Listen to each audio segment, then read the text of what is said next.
Sir, sino po sila, sir? I'm Daniel Laguyo po. Okay, boss Dane, anong auto itong dala natin, boss Dane? It's 2010 Honda Accord na K24. K24. Boss, ito may tema po ba yung Accord natin sa ngayon, boss? Ano ba? More on to JDM build. Mga ganon. So, ito work in progress pa rin yung auto natin. Tama ba? Abangan natin na. Boss Dane, syempre, very curious sa mga auto natin. Para po pa kayo nahilig sa pagkukotse, boss? Sige po. Actually, bata pa lang. Nahilig na rin. Lalo na yung mga grade school, high school days na nagma-maximum tune ka sa time zone. Ay, grabe. Naglalaro ka nun, di ba? Huwag mo lang paalala sa akin ng buwan. So, wala. Hanggang dumating sa point na nakaipon. Totoong kotse na, totoong kotse. Ito yung una ko. Uy, grabe. Mamaya usap tayo dyan, boss. Maximum tune tayo. Nandiyan pa ba yung card mo, boss? Nandiyan pa ba yung card mo? Mamaya pag-usapan natin, boss. Siyempre, dito sa auto shoot, check natin loob na, boss. Makina, okay lang po? Yes, sir. No problem. So, tara, check na natin.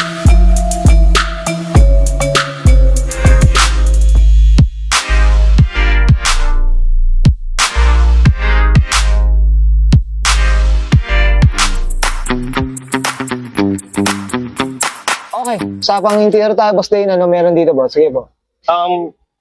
Mga maliliit lang naman. Ito, nagpakabit ako ng K-tuner Okay. sa Neogen kay Sir Alvin. Tapos, nagpalit ako ng Android head use. Isa pala to, boss Dane. Napakalaki na yata na itong Ng Android, 10 to 10.1. Grabe, no? Tapos to si Mochi, companion ko. Ay, pag oo, nagda-drive. grabe. Boss, pag luma na yan, boss, pag nagsawa ka dyan, nandito si Auto Culture, ha? Tapos, ano pa? Ito, yung Honda Access na dome light. Tapos Dome may light. pillar light ako na Honda Access din. Oo. Yun lang. Tapos itong mga fireman. Mga JDM goodies, no? Race na ano. Then ito, yung manibela na ano. Actually, binili ko to sa... Nakita ko to sa Japan nun. Okay. Actually, kasi ito lang yung gumagana talaga. Ito, hindi to nagko-function talaga.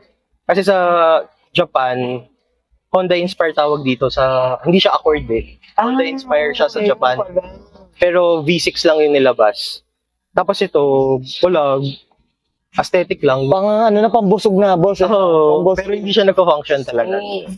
Kasi kailangan ko ba magpalit ng ECU para mag-access to. Para mag-function na. So medyo madugo na yun. Madugo na. Okay na muna for the meantime. No? Tapos ito, pinagawa ko lang kay Murph sa Shop 105. Okay.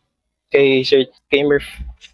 Yun lang. Okay. Tapos yun lang. Grabe. Tsaka ano, iba rin tagang ano ng Accord, boss, no? Sir, sorry Lakas na rin makakala. talaga, boss. Ang lakas na rin din. Oo.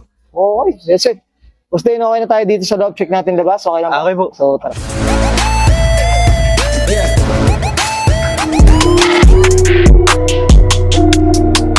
Okay, usapang exterior tayo, Boss Dane. Ano meron dito, boss? Sige po. So, sa exterior naman, eto, nagpa-retrofit ako.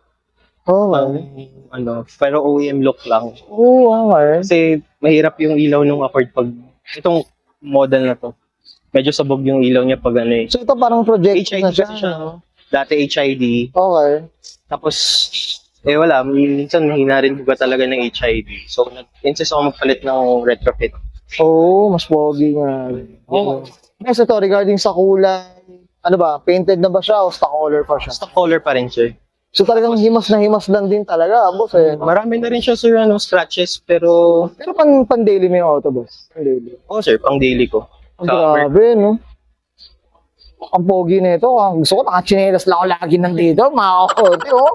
Sige, boss. Usapang mags, suspension, anong kwento, boss? Sige po. Sa mags naman, sir, race mumura na 2x7. Okay. Tapos 19s. Tapos naka-goma ako na 245/40/19 na Michelin Pilot Sport. Ano suspension na, boss? Naka-BC ako. BC coilover. Ganda rin talaga, no? Tsaka ang ganda natin. Tsaka sakto lang yung 19s, tapos yung gulong na meaty yung dati. Medyo meaty. Dapat, yun nga sinisisi ko. Nakala ko, para masusuko pang mag-35 na instead of 40. Kaso yun nga, mapupunta ako sa parang may pagka-VIP na ang dating kasi so gusto ko yung medyo... Para sa akin, saludo. So, Mas okay siya, boss. Mas sakto siya, boss. Mas malinis siya, boss. Boss, mga salamin, ano ba, tinted? Sa tinted? salamin naman, sir, naka, ano ko, Atom Tech na clear green Okay. na tint. Tapos sa likod, naka-V-land ako na ilaw. Okay. Ito. Yan. Oo. Pero parang stock lang din siya, ano? Mukha siyang stock look, pero kasi yung sa stock, walang ilaw to eh. Tapos, tuldok lang yung ilaw dyan, yung preno. Pero pag inilaw mo to, inilaw siya, may ano siya. Pakita ko, sir. Dali. Yun, mga to, ayos, oh. Ganda. Ang linis, mga to, up tayo dito. Okay, Wesley. Boss, up ako dito, ang ganda ng ilaw. Boss, okay na tayo dito sa labas. Check natin engine, okay lang? Sige, sir. So, tara. Okay, usapang engine bay tayo, boss Dane. Ano meron dito, boss? Sige. All stock lang naman. Nagpalit lang ako ng intakes. Okay. AFE. Oo, okay. Tapos, strut bar na Ultra Racing galing kay Top 105. Tapos yung BC, yung coilovers. Oo nga, ayun. Ano lang, mga abubot. Mga Japan na ano. Yung guitar oil cap, tsaka itong takip. Goma. Enso. Oo nga, ano. Yun Boss, ito, napansin ko, ito, talagang ganyan talaga yung mga tornilyo niya sa ano. Ang dami, boss eh. Oo, sir, ganyan talaga yung tornilyo para dyan sa HJ. Grabe. Pero ano lang siya, merong tornilyo lang na para sa shocks, tapos meron yung para sa body. Hindi naman siya lahat. Wala, ano. Parang tatlo yata yung sa stock. Okay. Parang akala mo, tingnan mo, ang dami, no? Kasi dati may stock ko na strut din. Okay. Tapos yun, nabudol. Oo nga, hindi, pero maganda, boss. Saka malaking tulong din talaga. Oo, sir, malaki rin yung tulong. Ramdam na ramdam mo kaagad yan, mga kauto. Kahit ako, hindi ako naniniwala dyan, boss. Pero talagang totoo talaga, ano mo. Okay, boss, ito, ano ba lang displacement niya? 2 point, ano siya? K24 na Z2. Okay, kamusta naman yung maintenance at gas consumption niya, boss? Okay naman siya, sir, pagdating sa city driving. Okay. Pag long drive, actually hindi, city driving medyo matakaw. Okay. Pero pag long drive naman, matipid. Pwede na. Ito from full tank, La Union, Balikan, 500 kilometers, parang pa-half tank pa lang ako eh. Pwede na, boss. matipid siya talaga So pag- talaga mas maganda tayo long drive eh. Yun, nap tayo sa mga naka-core dyan. Yan. Mas malaman din natin. Boss Dane, okay na tayo dito, boss? Yes. Ayan, thank you. Thank you. Okay, ang guys, nakita natin interior, ito siya, engine bay. Siyempre, usapan nga tayo, Accord. Dito kay Boss Dane Laguyo. Siyempre, Boss Dane, hindi mawala, shoutout na tayo, boss. Sige po, go po. Shoutout sa una-una sa girlfriend ko, Shaira. Nandun. But syempre, Fortuner Philippines yun yung group ko. Pagdating sa kotse. Then, Honda Club of the Philippines. And syempre, Shop 105. Kasi sila yung nag-aalaga ng kotse ko ever since na nag-start ako mag-kotse ko. Yun, ganda ko na. Big shoutout kay Tucci. Tamaran.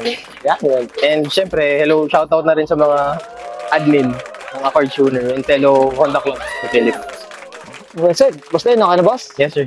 This Brian and Sir Dane, Laguyo Pasok ng 2010, kasama Honda Accord, kasama 2.4 variant, mga kuloy, this is Auto Culture.